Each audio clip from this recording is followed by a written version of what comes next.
Bismillahirrahmanirrahim. Assalamu alaikum students, teachers and parents. As you all know that we have already done first part of our unit 1 of social studies. Today we are going to finish the second part and finish our unit 1. So here as you know that we have already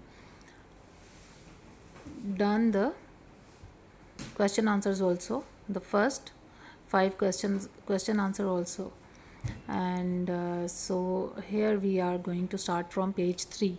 Open your books and open page number 3. We will start from land and water. As you can see from here, I am going to read and you have to read after me. Land and water. The surface of the earth is made up of land and water. Seas and oceans make up almost 2/3 of the earth's surface. The surface of the earth is made up of land and water. ये जैसा कि आप जानते हैं कि हमारी जो ज़मीन है वो लैंड यानी ज़मीन और पानी से मिलकर बनी हुई है. Seas and oceans make up almost 2/3 of the earth surface. यानी कि अगर ये जैसे आप देख सकते हैं इस डायग्राम में दे हैव शोन अस के वाटर कितना है. Water is 70% and land is 30%. यानी हमारी ज़मीन पे ज़्यादा हिस्सा किस चीज़ का, हमारी ज़मीन पर ज़्यादा हिस्सा पानी का है और ज़मीन का हिस्सा जो है वो यानी कि जो हमारी ज़मीन है वो 30% है और उस पर पानी जो है वो 70% है. Now I am reading from here the second paragraph. The land near the sea is called the coast and it is usually very low. यानी कि वो ये कह रहे हैं कि ज़मीन यानी कि ऐसी ज़मीन जो समंदर के बिल्कुल पास हो और वो बिल्कुल समंदर के लेवल पर हो तो वो जो सी काफ़ी यानी कि नीचे होती है. समंदर के लेवल पर जो ज़मीन हो उसको हम कोस्ट कहते हैं. उसको हम क्या कहते हैं, उसको हम कोस्ट कहते हैं. ठीक है. It is at the same level. It is at the same level as the sea.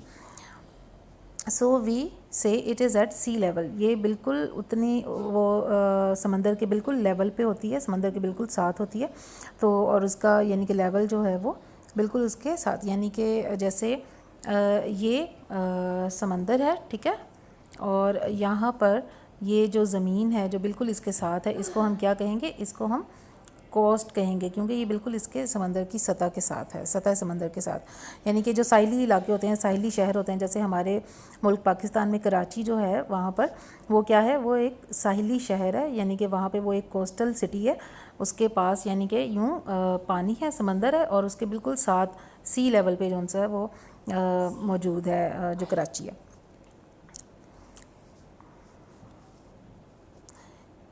In some places there are high mountains. बाज़ जगहों पे क्या है, बहुत ऊंचे ऊंचे पहाड़ होते हैं. जैसे आपको पता है पाकिस्तान में हम जब नॉर्दर्न एरियाज़ वाली साइड पर जाएं तो वहाँ पर क्या होता है कि वहाँ पे बहुत ऊंचे ऊंचे जो हैं वो पहाड़ हमें वहाँ पर नज़र आते हैं. और वो जो पहाड़ हैं वो काफ़ी बड़े बड़े होते हैं और ऊंचे ऊंचे होते हैं. They can reach a height और altitude of over 8,000 meters above sea level. यानी कि ये जो माउंटेन्स हैं, ये पहाड़, ये सी लेवल से यानी सतह समंदर से 8,000 मीटर तक की बुलंदी पर जो है इतने ऊंचे यानी कि वो हो सकते हैं. यानी कि ये जैसे समंदर है यहाँ पर. ठीक है.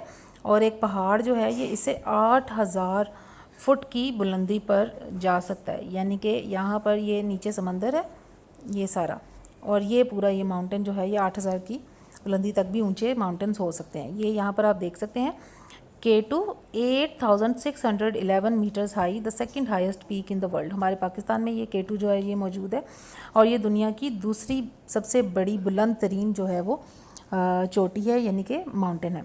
यहाँ पे अब आप ये वाला देखें box. Did you know a terrestrial globe is a spherical round model of the earth? Globes show the land and water of the earth. Some show the boundaries of countries. यहाँ पे वो ग्लोब के बारे में बता रहे हैं, वो मैं आगे आपको जाके जो है वो बताऊंगी इंशाल्लाह.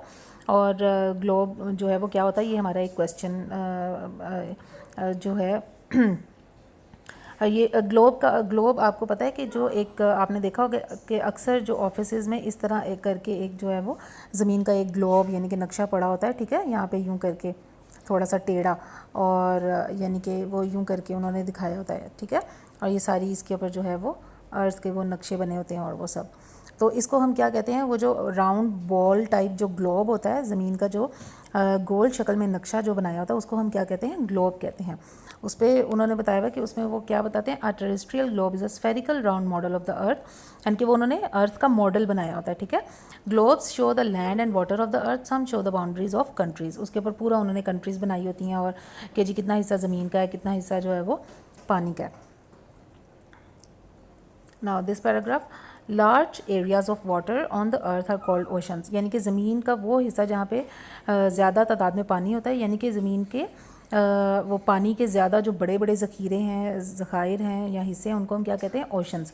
Smaller areas are called seas, यानी कि जहाँ पर जो छोटे समंदर हैं उनको हम क्या कहते हैं, समंदर, ठीक है। सी वाटर इज़ सॉल्टी, समंदर का पानी क्या है, समंदर का पानी जो है वो नमकीन होता है। Some parts of the ocean are very deep, जो साहिल के यानी कि समंदर के जो बाज़ जो जगह होती हैं वो बहुत गहरी होती हैं, यानी कि उसके नीचे काफ़ी जो है वो गहराई होती है। There are waves on the surface of the oceans and seas, यहाँ से मैं पढ़ रही हूँ, there are waves on the surface of the oceans and seas, यानी कि जब जो समंदर और साहिली इलाके होते हैं वहाँ पर लहरें होती हैं पानी की, आपने देखा होगा।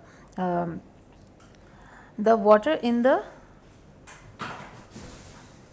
इन the sea is always moving about, पानी जो समंदर का जो पानी है वो हमेशा हिलता रहता है, यानी कि उसमें वेव्स बनती रहती हैं। These movements are called currents, इन मूवमेंट्स को हम क्या कहते हैं, इस पानी की जो मूवमेंट है इसको हम क्या कहते हैं, करंट्स कहते हैं, यानी कि लहरें कहते हैं उसे, ठीक है। When there is a storm at the sea, the wind causes high and rough waves, जब समंदर में एक तूफ़ान आता है तो क्या होता है, वो बहुत ज़्यादा